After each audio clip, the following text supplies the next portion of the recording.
I'm doing okay, but I'm just not great. Like my neck's been hurting me for a long time. Like especially when I move it and even just touch it sometimes, it's been hurting me so much. And I got this MRI and they said I have degenerative disc disease, or I don't really know what that means, but it sounds terrible. And I'm afraid I'm never gonna get back to where I was.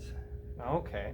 So, yeah, it sounds like a lot of pain. Is that kind of with all kind of movements and stuff? Yeah, it's just with a lot of movements, and lately it's been with just touch, and it's just painful all the time. Okay. It's really stressing me out. Okay, well, sometimes it's kind of scary when we get a diagnosis like that, degenerative disc disease. Like, do you know what that even means, or? Not really. I just know it's not good, and my discs are probably broken back there or something. No. So a lot of people kind of like think the worst case scenario. We like to call them, like, have you ever heard of Dr. Google? Like, if you look yourself up on the internet, it seems a lot worse than it is. But degenerative disc disease, there's some pretty mild cases of it where, it can maybe cause a little pain, but not often. There's actually a lot of people out there without pain that have that same diagnosis. Mm-hmm. And so I just don't want you to be scared about that diagnosis you got there. It's definitely something to consider, but let's not like hang our head on that. We know that we can get you pain free. That doesn't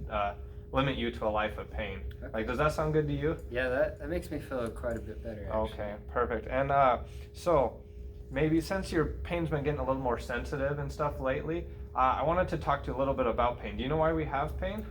Not really, I guess. Just so we know if something's hurt. Yeah. So, like, what happens when you put your hand on the stove? Like, do you feel pain? Yeah.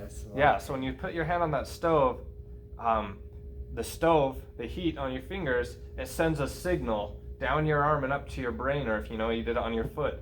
But it sends that signal up to the brain. We call that a danger signal. So it's like, hey, it's getting real hot down here. We probably should pull our hand away. So it sends this signal up to the brain, and the brain interprets that signal, and then it will send out, so from the brain to the hand, it will send a pain response saying, hey, I should, notify Lindsay that there's pain coming on in that hand. Okay. And so that will send that pain signal, and that will tell you to move your hand away to deal with the situation.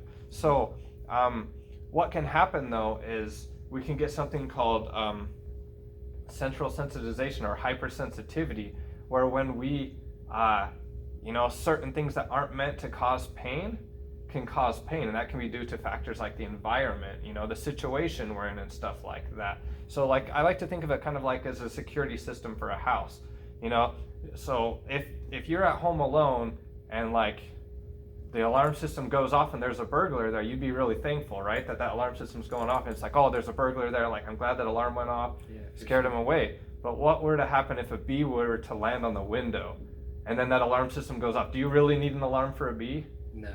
No. Not. And so a lot of people kind of think like, well, why is this happening to me? But it's actually quite common. 1 in 3 people can get that hypersensitivity where after, an event occurs, it doesn't tend to go down, and like, so they can be, painful to just kind of move around and get even to the touch sometimes. And like, we kind of know that, like, if you're touching, it shouldn't be causing pain, right? We're not causing any damage doing that. Yeah, but it hurts on me. Yeah, and it hurts on you. So have you been, like, different things can affect us, like factors in our life, like stressors. Can you think of anything in your life that's causing you a lot of stress? Yeah, actually, I've been having a lot of stress lately. My grandma, her health isn't so good, and that's been really stressing me out. And I'm also having a lot of money problems. I haven't had enough money to, like, pay rent or help out with anything, and also my neck is hurting, and that's stressing me out a lot too. So, Okay. A lot of stress lately. Oh, perfect. Well, yeah, I know these stressors, like, although it kind of seems like that's more of a psychological thing, but they can have a physiological effect on us. These stressors can actually increase our pain. So I would love, if you haven't been seeking any help for those, I'd love to give you some help with those, like some financial resources that you could talk to. It can kind of help you with that, and also just like talk about stresses in your life, because I know your grandma's a very important person to you, and it's good to have someone. So if you haven't reached out to any of those, I'd love to give you some resources for that, if that's something you'd be interested in. Yeah, that'd be great. I could probably use some of those. Okay, and then also I'd love to work with you here at the clinic where you can do a few things to help lower that pain down and get you back to that feeling, before you had all this pain, before, you know, it got really sensitive to touch, and like, how does that sound to you? That would be amazing. Anything that could help out would be awesome. Okay, perfect. Well, I'll get those resources for you at the end of today, but today we're going to start with some exercise. Is that okay with you? Yeah, that's great. Okay, perfect.